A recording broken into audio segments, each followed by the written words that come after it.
Welcome to the Holding All the Cards podcast. My name's Daniel. I go by Kiramode on the forums, and today I'm going to talk about two topics that are pretty similar, and they go hand in hand. And I'm just going to label the whole thing under fundamental questions. I think in Star Wars, particularly because the game is a deck building game where you have these weird pods that you know you have to play one card with five other cards if you include the objective. It makes it so that the decisions you have to make when deck building are different than your typical card game. So the first fundamental question that I always look at when I'm building a deck or when I'm looking at a pod is I look at one pod and my fundamental question is, what does this pod do that's game changing? So an example of this would be if you look at Palpatine's pod. What does he do that's game changing? Well, you have a guy that has three tactics. That by itself is game changing. So you have that and you say, okay, well, by itself, just that one card justifies putting it into a deck because you have at least one card in the pod that can change the game, that can win you the game. An example of a pod with no game changing cards is Lady Luck's pod. Lady Luck has a lot of nice cards. The double resource objective is fine, and I personally think double resource objectives are highly underrated. The resource is fine. Lady Luck itself is okay. Target of opportunity is okay. The chuds, they're fine.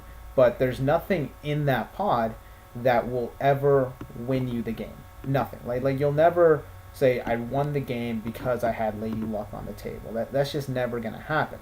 And fine doesn't get you there. You need to have at least one card, preferably the whole pod, that can win you the game. And not every card needs to necessarily win you the game itself, but it needs to, at the very least, enable another card, another combo.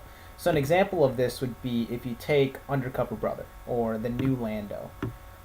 Lando himself, he's fine, right? He's a 4-cost unit that costs 3 because he requires a capture card to be activated.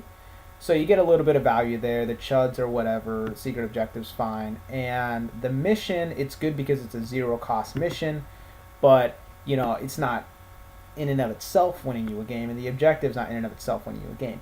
But when you think about how the objective, you pair that with the Falcon and rescue mission, that wins you a game. Because if you can play the objective and then search your deck, get the Falcon, rescue out a Falcon, so you have a Falcon for 2 mana, and if you bounce a Falcon for another character, that's the type of move that's such a huge tempo swing that can win you the game. Or something like, what's it called? The Executor. The old one that has Sith Holocron, that can win you the game. Now, there's also cards that lose you the game, right? There's cards that hurt your consistency enough to where they can just wreck your deck. But I mean that's a different discussion. I'm looking more towards like positive deck building, which is like, okay, is there something in here that I could foreseeably win the game with? So part of the reason I want to talk about this topic is new Zeb comes out. I'm really excited. I have a lot of deck ideas brewing, but Zeb's pod tries to do a lot of things at once, and none of those things are independently good. Like, Zeb's objective locks out card draw for your opponent, which is awesome if you have a Spectre, but if Zeb's your only Spectre, you're never going to be able to see that, or you're going to see that ability trigger such few times that you can't build a deck around it. Zeb himself is almost never going to have that gun, or at least not at any time that's meaningful. So, if you want Zeb to be good, you need to make sure you can trigger his targeted strike, like you have enough enhancements to activate them, and you need to have access to extra guns, but that means you need to build around him, right? If you just throw Zeb in a deck, it's unlikely that he's going to be anything more than a guy with 2 blasts, which in and of itself is fine, but it's not winning you the game. The Chud, he pulls cards off the top of your deck.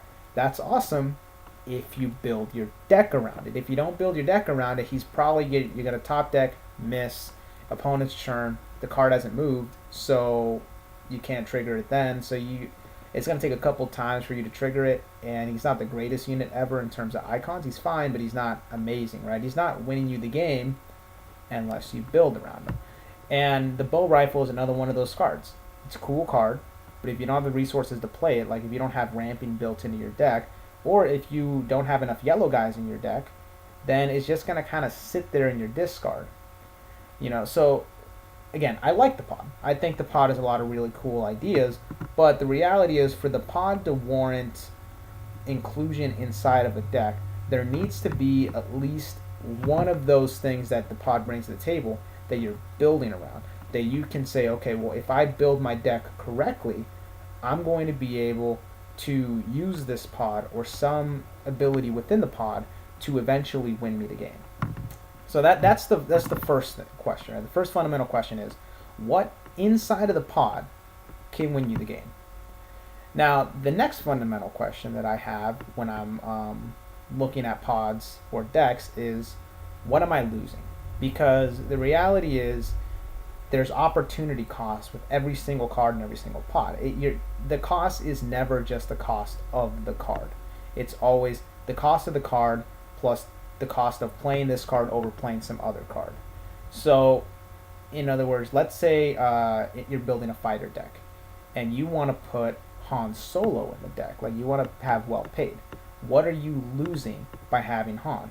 For starters, you're losing any Rebel affiliated ship pods, which really that's only mobilizes squadrons of Trench Run pod and Home One.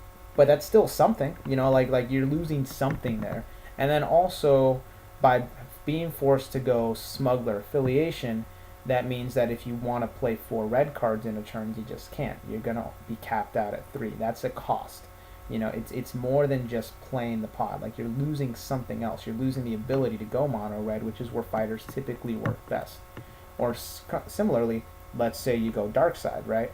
If you want to play, say, Josh Johnston's dark side deck that he just won Gen Con with, it's about half Scum, half Sith. So you're playing both Galactic Ambitions Vader and you're playing Caesar. But what's the cost? The cost of going split is that he ultimately only played 1 Vader. And part of the reason, he hasn't said so, but I know it's true, is that if you play 2 Vaders, that means you're going to have 2 copies of his objective, but you have too many green objectives. Like, it's unlikely you're going to be flopping mono red. So they're probably just going to be dead objectives. So you need to minimize Vader's objective down, which means the cost of playing Duel and playing Caesar inside of his deck is that Vader gets reduced down a little bit. That's the cost. Or let's say you want to play Palpatine. Like, you like new Palpatine and you like old Palpatine. Reality is you can't play 4 Palpatine. That's really hard. You can play 3 really easily. 4's kind of tough. So you have to decide. Do I want to overload on Palpatines and maybe not have big units for the mid and late game?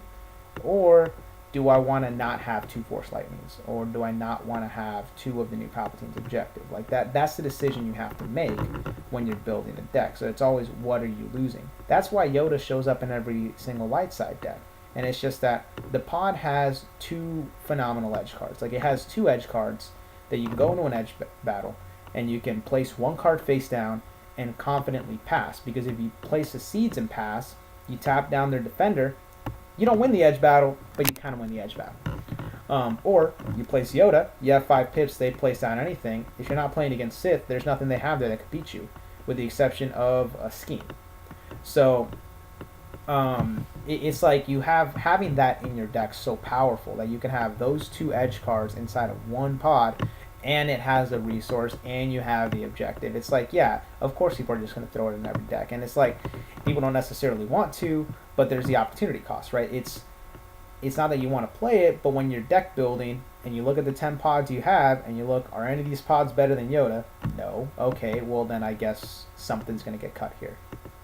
And also, let's not lose sight of what this particular podcast is about. This podcast, it's not meant for new players.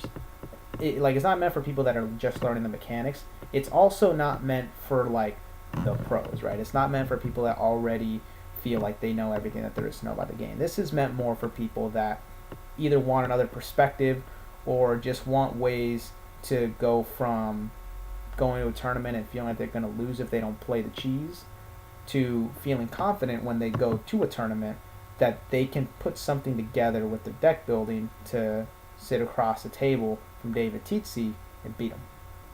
So, I mean, that's part of it here too, right? So the next fundamental question, that I just went over was, what are you losing? What's the opportunity cost of playing certain pods?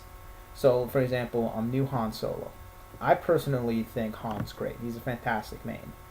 But there is a cost here, which is that if you play Han Solo, that means you're not playing another pod that has a resource. Moreover, if you play Han Solo, that compromises your deck building. So the three best smuggler pods are two Falcon and one Gamma, right? You want to put that, like, if you're going to be mixing Falcon and Jedi, you want those three pods in there. So if you play Han Solo, you have to make a decision.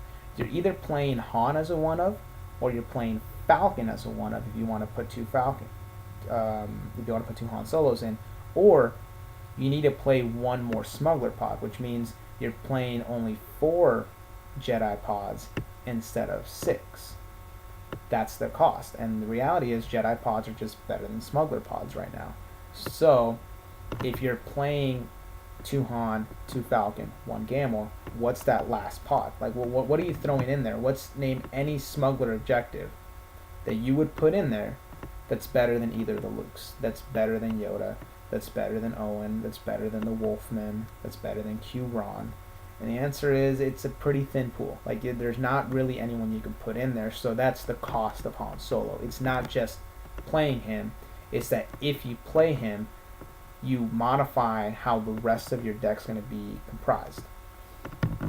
Now, the next thing that I want to talk about with regards to fundamental questions, and this one I think is probably the biggest one. This is the reason why I think people play, like, too many people play 11 pod decks or 12 pod decks, and it's that they're not even asking this question. And the question is, what does your deck do better than any other deck or any other established good deck? So an example of this would be my one of my decks that I have right now is a Sith Scum deck. It has 2 of the old Palpatines and 2 of the new Dengar. And my idea behind the deck was I have 4 hard removal spells, and no other deck has that. There's no other deck that you can build that's already good, right? Like, if you take, like, the established decks, like you take, like, the top 8 decks of Gen Con plus whatever were the top decks at regionals and nationals or whatever, I can confidently say that I have more hard removal in my deck than any other deck, and that's why I'm playing it. That's what the value of my deck is. Or I have my Navy Fortress deck. That deck, it has 2 Tarkins, 2 Yularans, 2 Chimeras, 1 of the Entrenched Defense, and then also has 2 of the, and also has 1 Thunder Flare and 2 of the Navy Executor. So what makes that deck good? And what makes that deck good, in my opinion, is that it's incredibly good at being defensive. Like, I can build a defensive fortress that really no other deck can match, because I can do the whole Tarkin Yularen objective, shooting it back, but also I have the Golan platforms. I also have Executor, who can drop in, pop an objective on the other end, and then still be back for defense on my end. Not to mention, Executor, when comboed with the enhancement from the the Golan defense platforms, I can attack, hit something for 3 damage, and then immediately pull a token off to defend. Right, so I can just constantly have this defensive presence on the board that is really hard to match. On light side, I've been playing a lot with, like, Owen, Luke, Yoda decks, and what that deck has that other decks don't have, or some decks have, but most decks can't top it, is I can do the unfinished business Luke plus lightsaber to one-shot an objective. Right. So these are things that my decks have that I say nothing's better than that. Like nothing can beat my deck at this one particular idea. Now, versatility can be a skill, right? It's not like your deck has to be the be all end all of one particular skill. But what you could say with your deck is you could say take a Sith deck. You could say, hey, look, my Sith deck has Force Lightnings, and it has Force Chokes, and it has Bach, and it has, I don't know, let's say it has Mara too. So you could say, hey, look, my deck has a better combination of offense, because you have Bach and Mara and Vader and Palpatine. It has a better combination of offense while also having removal through the chokes and Vader's targeted strike and Mara's targeted strike and Bach's targeted strike, right? Like you could say, you could find me a deck that has better removal. You could find me a deck that has better offense, but you're not going to find me a better deck that has better offense and removal, right? Like that sort of better than anybody else. And I don't think enough people ask this question. I don't think enough people look at their deck and seriously ask, why is your deck good? Like, why should I play your deck over net decking whatever just won the latest big tournament? You know, and if you can't confidently say why your deck's better, you probably shouldn't be playing it. And the other reason that I think it's important to ask this question is people are always modifying their decks. I do it all the time, and I know everyone else does too, where you have a deck and you look at a pod and you say, okay, I want to put that into my deck.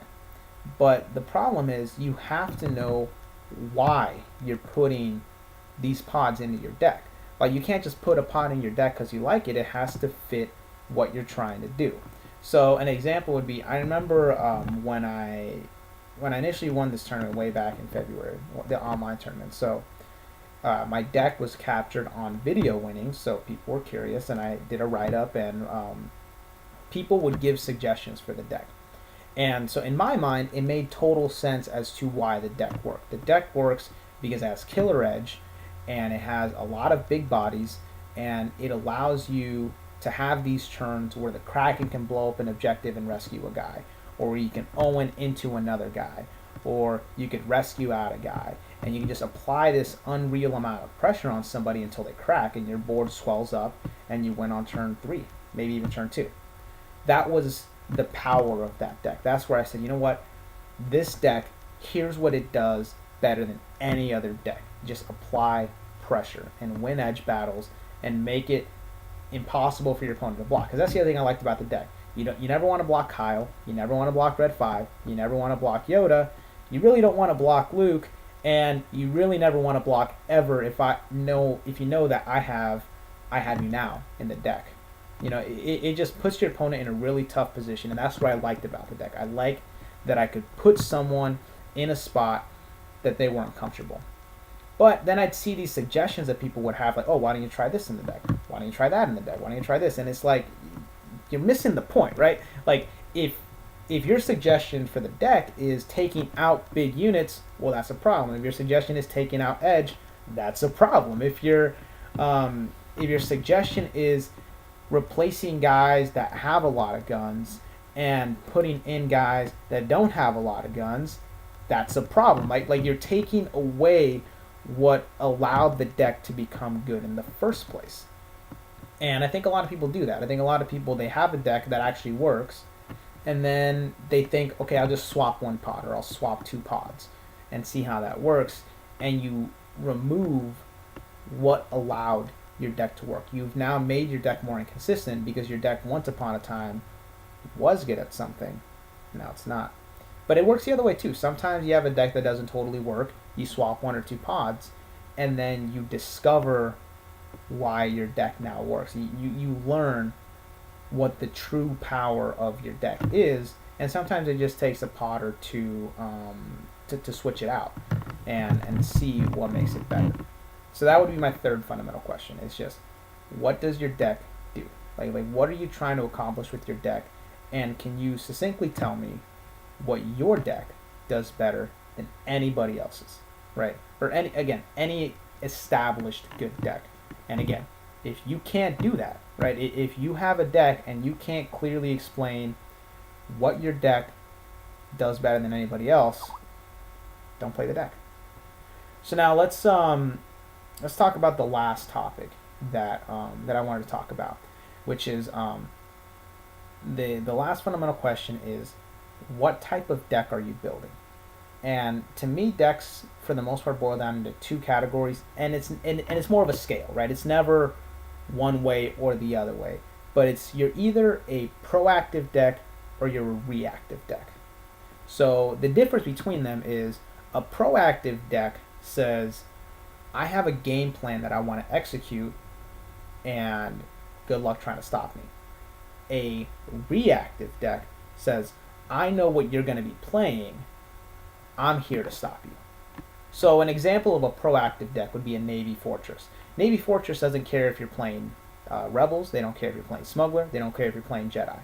Their plan is, we want to enforce loyalty, we want to protect enforced loyalty, we want to shoot back damage with the Lauren that they put on there, and we want to sit down and wait until you die. That's what a Navy Fortress does. They don't care what you're doing. Another one would be like a Sith burn deck. So if you have like a Sith deck that's all about direct damage, that is very much a proactive deck. Your game plan as Sith is you just want to kill everything. Anything that hits the table on your opponent's side, you just take it out. You use direct damage spells, you use targeted strike, and you get dudes off the board. And then by getting these guys off the board, you're going to eventually create a board state where you have guys, they don't. You pop a bunch of objectives and you win. You're executing your game plan. Another example of this would be Rebel Fighters. Rebel Fighters really don't care what your opponent plays. Their goal is, and also actually Rebel capital ships are like this too. They play their ships, they attack, and they hope to get enough damage through to win. But it's very much an idea of like, I have what I'm trying to do, good luck trying to stop me. Now an example of a reactive deck is a lot of control decks, but I think certain scum decks are very much reactive decks. So for example, Tom Malucci's Worlds deck was a reactive deck. It was a deck that he thought there was going to be a lot of players that were going to be playing offensively driven decks. They were going to play a lot of BTS Luke, a lot of Owen, a lot of pods that just push damage through.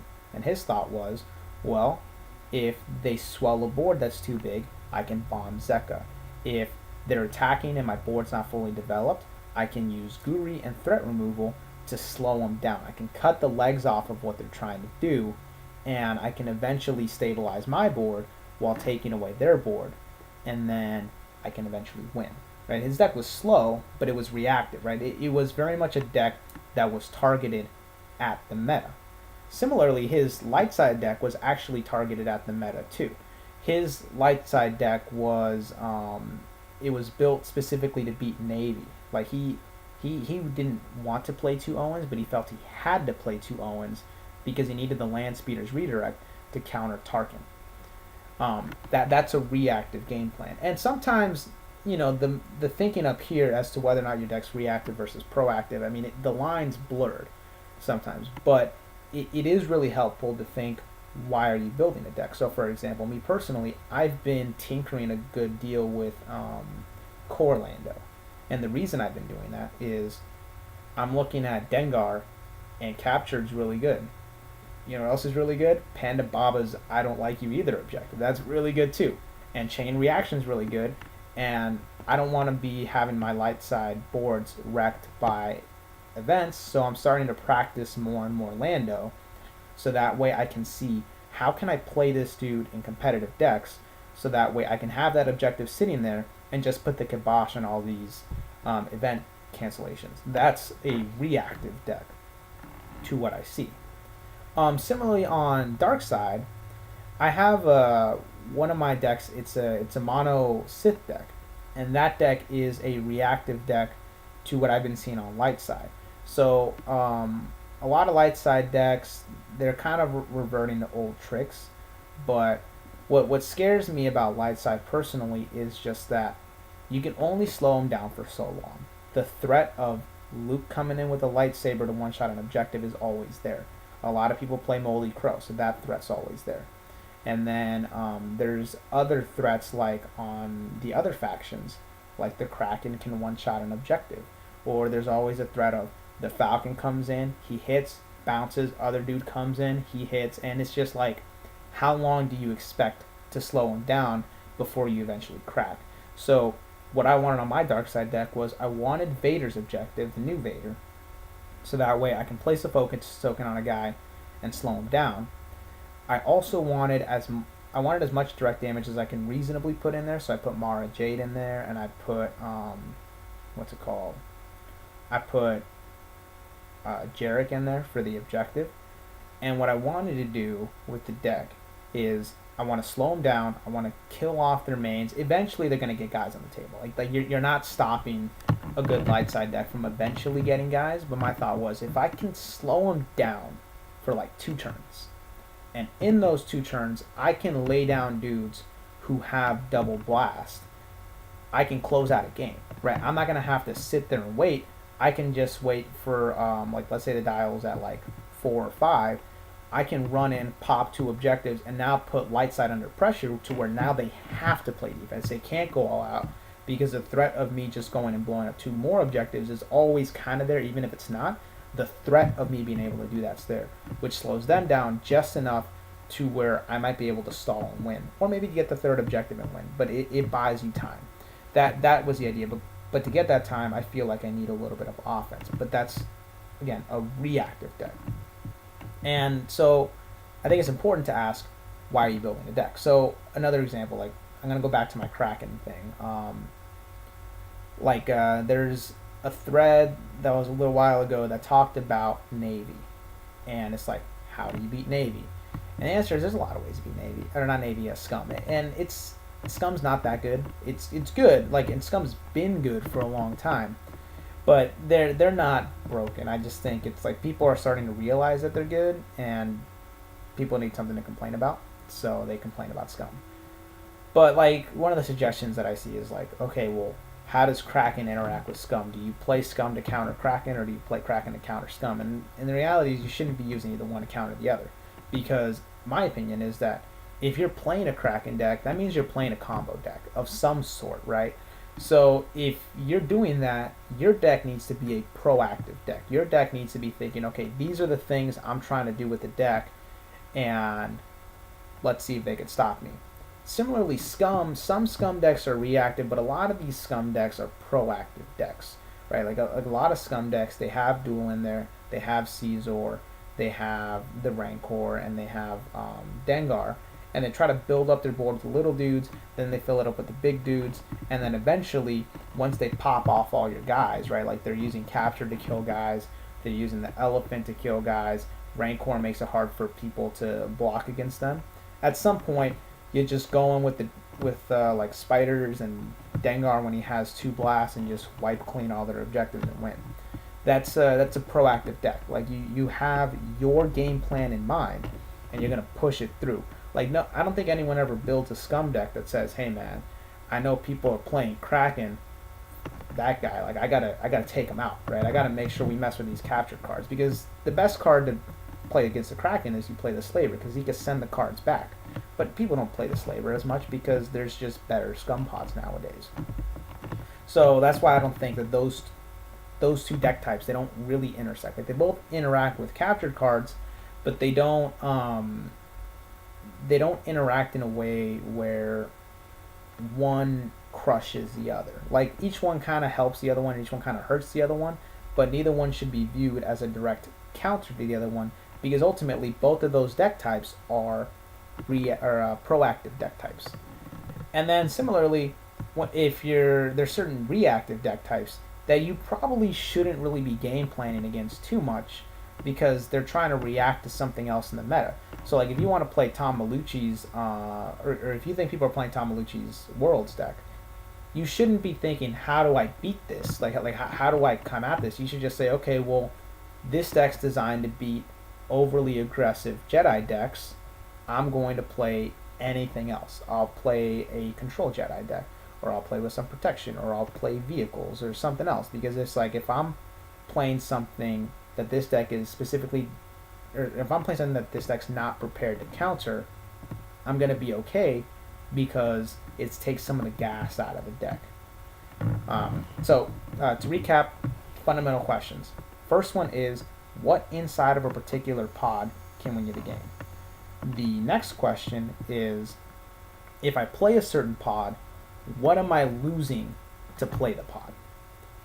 Third question is, once you have your deck built, or at least somewhat built, what does your deck do? that's better than any other deck. And again, it can be a combination of things, right? It doesn't have to be one particular thing, but it could be my deck has better edge plus better removal. Like, you're not finding a deck that has those two things. Or my deck has better ramping plus better card draw than any other deck. Or my deck just can handlock somebody. Like, if you're playing with the Imperial Entanglements Lando and you play him with New Zeb and you play it with Dash, you could theoretically say, hey, my deck can kill someone's hand. No one's deck can do that. Now, whether or not that deck is competitive remains to be seen. And just because your deck's the best at something doesn't mean you have the best deck. But if your deck is not the best at any particular or any set of abilities, then don't play it. Like, modify the deck so it is the best at something or some things, so that way you can justify playing the deck. Because I know if I look at my deck box, I have 7 decks in there, and every single deck that's in there, I could tell you what that deck is better than any other deck, or at least what that deck's supposed to be better at than any other deck. Because, I mean, sometimes you have an idea for a deck and you play it and it doesn't quite work out like you planned, and that happens. I mean, that's part of testing. But going into it, you should have that idea. And then the last thing is just, are you looking to be proactive or are you looking to be reactive? And that's an important distinction to make. And again, no deck is 100% proactive or 100% reactive, right? Decks need to, like any sort of reactive deck, needs to have some sort of game plan for what they're trying to do, and any sort of proactive deck needs to at least be somewhat aware of what is going to be played by your opponents. So, like, you don't have to game plan for every single thing, right? You're playing Rebel Fighters, you're not going to be planning for everything, but you at least have to recognize your opponents could play Moment of Triumph. You know, you have to recognize they could be playing Tarkin. These are things you have to think about. And if you're not thinking about it, that's just irresponsible. But at least thinking about that is important. But you still ultimately have to decide when you're building the deck, are you proactive or are you reactive? And those are the fundamental questions that I kind of have when I build decks. And it's not about any particular faction. It's not about the cards. It's more about what I perceive the meta is and what I perceive power levels of pods to be, what I think good decks are, and what I'm trying to accomplish. You know, you got to have a plan. If you just throw pods together, it's probably going to be incoherent and it's not going to make a whole lot of sense, and the deck's probably not going to work. But if you have some sort of plan going in, you can go in, you can test a deck, maybe it doesn't work quite like you planned, maybe you modify it to make it work, or maybe you scrap the deck for a different plan altogether. But without a plan, it just hurts your deck building, and I think it's very, very important to have a plan when you're building. Anyways, this has been Holding All the Cards. Thank you for watching. Until next time.